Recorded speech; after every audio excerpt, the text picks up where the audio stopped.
Elias, and I'm an addict. Hey, Elias. Yeah, I'm an addict here. It's a pleasure to be here, man. I'm only sober today by the grace of God in three things. It's the God, 12 steps, and sponsorship. Asked me to speak on the fifth step. So what is a fifth step, and why would I even want to do it in the first place? Admit it to God, to ourselves, and to another human being, the exact nature of our wrongs. Like, what is the importance? Why would I tell all these terrible things that I've been holding in my whole life to these people? Like, what is the purpose? What is the reason? And what's it have to do with me staying sober? I was in and out of Alcoholics Anonymous for about 5 years. Prior to that, I was just in and out of jails, in and out of institutions, constantly screwing my life up. Can't get sober. Can't. Whenever I do get sober, I can't stay sober.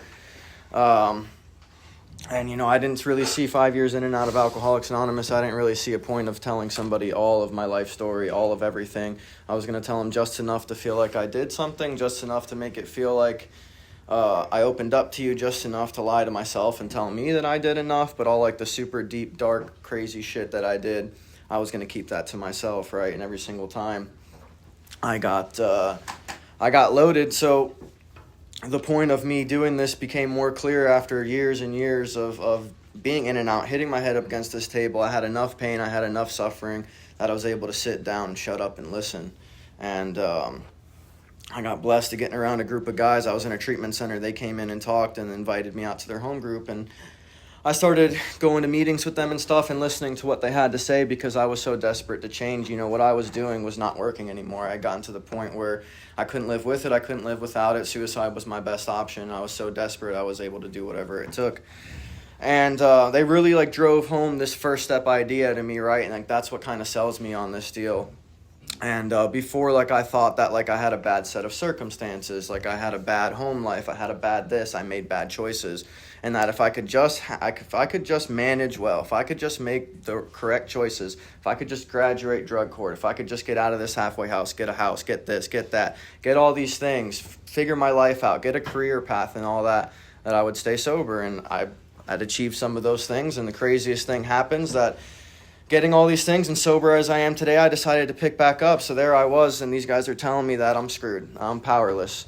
And I thought that I'm powerless. Once I drink, once I use, once I get fucked up, there's no changing it, right? I've got no power over the next choice of drink or what I do. That was very easy for me to understand. But what they told me is no, that's not exactly what we mean. What we mean is I don't have a choice. I'm powerless. I don't have the power of choice of whether I'm going to drink again or not sober. Alcohol and drugs wasn't my problem. They were my solution, right? Every single time that I picked back up, I was sober. That tells me something. If it was the drugs and alcohol that were ruining my entire life and that was my problem and all I had to do was not pick up, then when I didn't do that, then my whole life would get better. But instead, it got worse. And that really kind of sold me on that first step. And I'm like, okay, well, if I'm screwed, then what's going on? I'm powerless. They said, well, you need a power. And, came to believe that a power greater than ourselves could restore us to sanity. And they were like, well, do you believe that?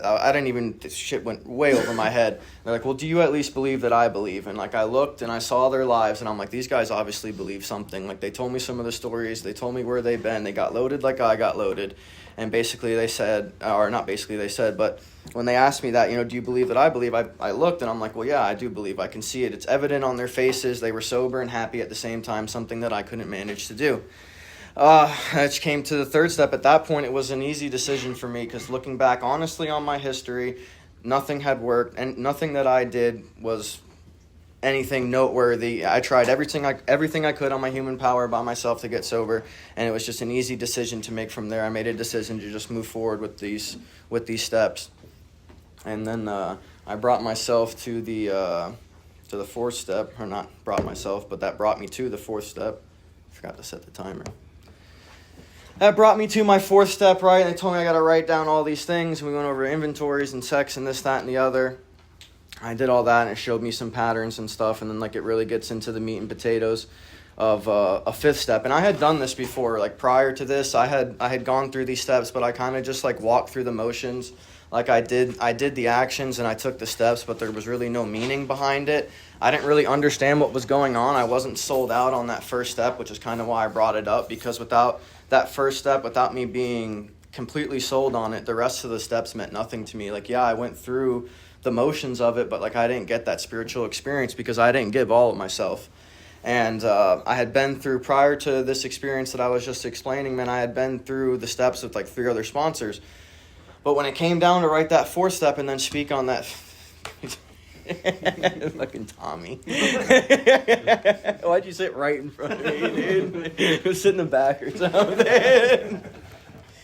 When it came down to like put all like the nitty gritty details on the paper for the 4th step and stuff, like I had told you guys a little bit earlier, man, I'm like, I'm not gonna put that stuff on there. It doesn't have anything to do with drugs and alcohol. I don't see how it relates to alcoholism or drug addiction or anything like that. There's really no point for me to say anything like that.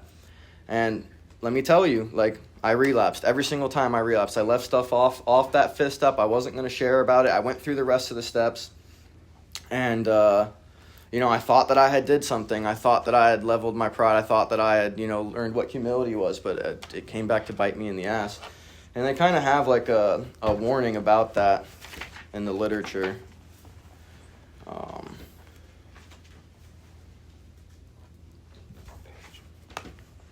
It's chapter 6, page 72. This is perhaps difficult, especially discussing our defects with another person. We think we have done well enough in admitting these things to ourselves. There is doubt about that. In actual practice, we usually find a solitary self-appraisal insufficient. Many of us thought it necessary to go much further. We will be more reconciled to discussing ourselves with another person when we see good reasons why we should do so. The best reason first. If we skip this vital step, we may not overcome drinking. Time after time, newcomers have tried to keep to themselves certain facts about their lives. Trying to avoid this humbling experience, they have turned to easier methods. Almost invariably, they got drunk. Having persevered with the rest of the program, they wondered why they fell. We think the reason is that they never completed their house cleaning. They took inventory all right, but hung on to some of the worst items in stock. They only thought they had lost their egoism and fear. They had only thought they had humbled themselves. But they had not learned enough of humility, fearlessness, and honesty in the sense we find it necessary until they told someone else all of their life story. It's 100% my experience, man. Like, I went through it. I left some things off. I got through the rest of the steps, right? And just something felt off. And like when I left that 5th step, like I felt nothing. And then I'm thinking, like all these people talk about like the 5th step promises and this, that, and the other. And it's such a vital step and everything. And I walked away and I left these things off. I didn't do it exactly how they told me how I needed to be done. And then I walked out of there being like, well, this AA shit don't work. And I kind of took that attitude into the rest of the steps with me, which is why I feel it's so important, to really put all that stuff onto paper. And then there's another thing that kind of drives that point home as well in the 12 and 12. Just make sure I find it. So intense, though, is our fear and reluctance to do this, speaking of telling this step completely honestly, or taking this step completely honestly with your sponsor, is that many AAs first try to bypass step 5. We search for an easier way, which usually consists of the general and fairly painless admission that when drinking, we were sometimes bad actors. Then, for good measure, we add dramatic descriptions of that part of our drinking behavior, which our friends probably know about anyhow. But of the things which really bother us and burn us, we say nothing. Certain distressing or humiliating memories we tell ourselves ought not be shared with anyone. These will remain our secret. Not a soul must ever know. We'd hope they'll go to the grave with us. Yet if an AA's experience means anything at all, this is not only unwise, but it is actually a perilous resolve. Few muddled attitudes have caused us more trouble than holding back on step 5.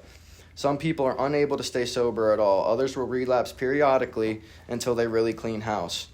Even AA old-timers, sober for years, often pay dearly for skimping this step. They will tell how they tried to carry the load alone, how much they suffered of irritability, anxiety, remorse, and depression, and how unconsciously seeking relief, they would sometimes accuse even their best friends of the very character defects they themselves were trying to conceal. They always discovered that relief never came by confessing the sins of other people.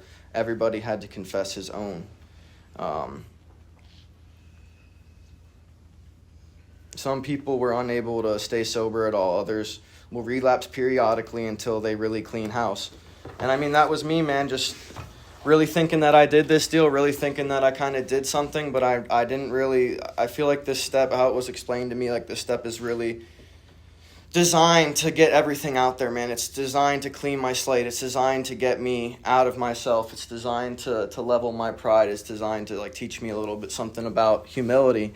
And I also learned that these character defects that will be revealed through doing this stuff, man, are things that are blocking me off from that power that I spoke of.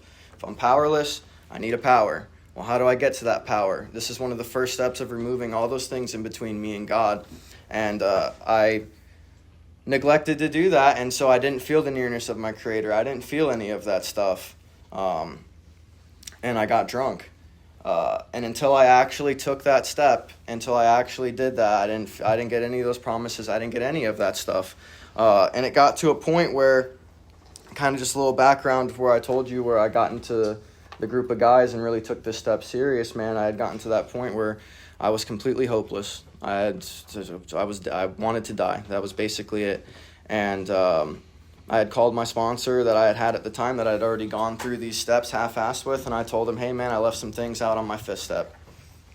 I walked into that. I had written some of the things down, and I walked into that man's house shaking like an absolute leaf. Shaking, dude. I was terrified, man. I had never really let anybody see or know the real me. Like, I kept all these things. Like, I was so worried about, it was pride and ego. I was so worried about my image. I was so worried about everything. Even though I totally tore that up and everybody knew that and everybody could see it on my face, I still felt like I could hide something, and I still tried. I went into this man's house completely shaking. This most terrifying thing that I ever did. I never told anybody any of this stuff. I was going to take it to the grave with me. And I sat down on that couch, and I was ready to run out of there, and I was ready to quit. And then I just, a thought occurred in my head, and I just remembered where I was when I made that phone call, so desperate, telling him I left things off the fifth step and I had to get it off my chest. I remembered this literature that he read with me. And I knew that if I did not move forward with this, if I did not get this stuff off my chest, that I would get loaded again. And I knew that because I had tried, and I got loaded again. So we went through it and ended up not even being the craziest thing that I thought. Like, I thought I was going to get gas and this and that and the other. And it was just like, all right, man, like, I get it. Shit happens, basically, was the sentiment. And finished it out, and, like, for the first time in my life, like, I felt like I belonged. Like, for the first time in my life, like, I felt like I was vulnerable enough to expose that side of myself, like, the true me. Like, I took that mask off, and it was accepted. And that's what I get through, that's what I get in AA, man. Like, I found a group of people who I can just be myself with, right? And I kind of want to just read the promises real quick. What page is that? The promises on Into Action, page 75. We pocket our pride and go to it, illuminating every... Wait a second, I might be wrong. Yep, nope, I'm right. We pocket our pride and go to it, illuminating every twist of character, every dark cranny of the past. Once we have taken this step, withholding nothing, we are delighted. So I took that step, I withheld nothing. I absolutely was delighted. We can look the world in the eye. We can be alone at perfect peace and ease. Our fears fall from us. We begin to feel the nearness of our Creator. We may have had certain spiritual beliefs, but now we begin to have a spiritual experience. The feeling that the drink problem has disappeared will often come strongly. We feel we are on the broad highway, walking hand in hand with the spirit of the universe. I walked out of that room, or I walked out of that house, man, just feeling completely elated for the first time in my life. Like, that pressure that was on my shoulders that at times I didn't even know was there was lifted. I think that was like the first time like I really did feel the presence of God, and like if I could explain, what that was, man, like I just felt a sense of just like peace and belonging. My whole life, like I was searching for peace and belonging. Like the whole thing that I was looking for through drugs and alcohol was just like peace and belonging. Like that's all I wanted. Like I just wanted to be okay. Like I had a problem with being okay. I never felt okay sober. And for the first time in my life, I felt okay sober. And like that's why like whenever someone talks about a fifth step at a meeting or something like that, or brings that topic up, like I love sharing my experience because it was such a vital step for me, and it really was like it rocketed me like into the rest of the steps. Like I felt like I was like, damn, like I finally felt like I got something out of Alcoholics Anonymous. I know we're not supposed to come here and we're not supposed to take things, but honestly, dude, like I needed that. Like I needed something, because I was just absolutely lost, man. I was absolutely lost. And had I not done that step, I realized why it was so important. Because I didn't do that prior to that, and I didn't take that same vigor and that same attitude through the rest of my steps. And having had that experience in the 5th step, like it pushed me forward to do the rest of the steps just as honestly, to pay attention to what these guys were telling me, to do everything the way it tells me in this book, and to listen to my sponsor. It was honestly like one of the biggest turning points in my life was step 5.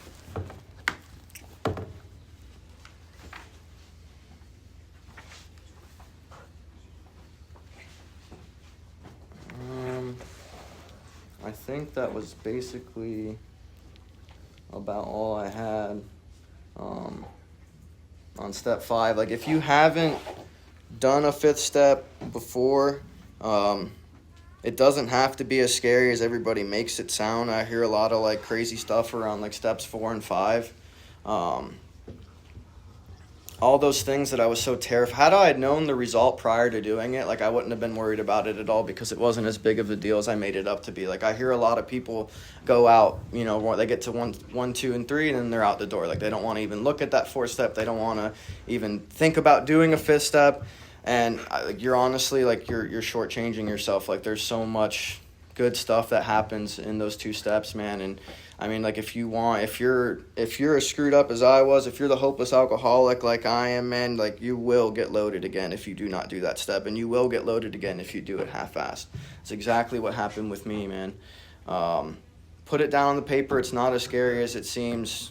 Just try it out. Like if your way has not worked, then why not try it this way? Why not? I mean, you got nothing to lose. Like you can always go back out there and try what you were doing before. Like your misery can always be refunded. I don't know if I exactly went as long as I was supposed to, but that's all I got.